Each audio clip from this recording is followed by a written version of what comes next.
Ngayon po, ngayong araw na ito, unboxing ko pero na-unbox ko na po.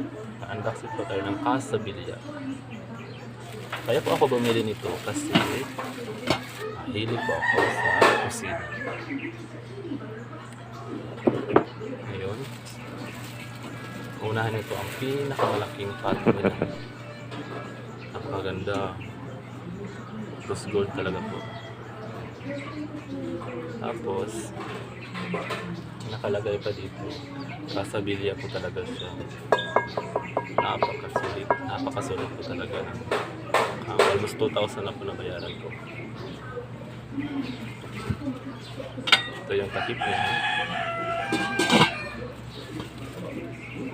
Ito naman yung kitel niya. Napakaganda niya guys.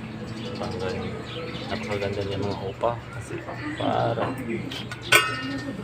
ito yung whistle niya. Mga removable din ito po. Tapos ito yung pangalawa.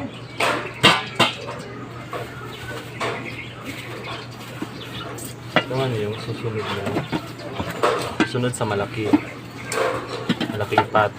Ito na yun.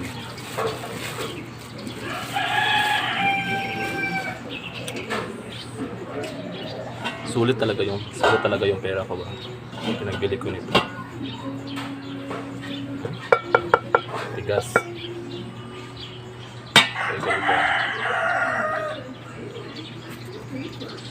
Tapos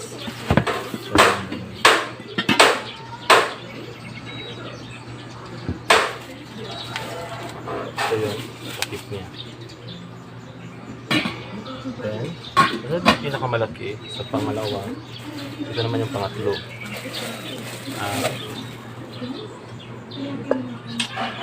Sulit sa parang konting konting adjust. May po talaga siya. Yung Kaisa Villa po talaga.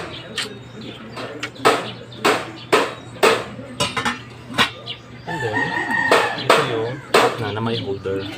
May holder naman ito. Pero ito yung mataas niyang kanyang holder. Pang pang mga potato salad or pang itlog. Yung ginita natin. Ito pang mga sopas.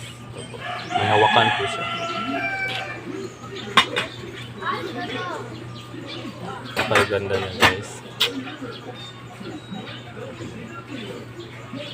Then, ang pinakagusto ko sa nabili ko ay yung frying pan po. Non-stick po siya. At napaka-tibay po niya. Ito din yung takip niya.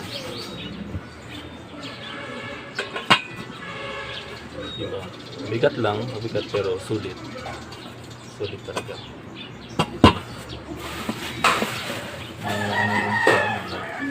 Nakalagay na instruction na anong bawal or mga bawal sa kanya. Kayo lang pumabasa kung makabili lang kayo.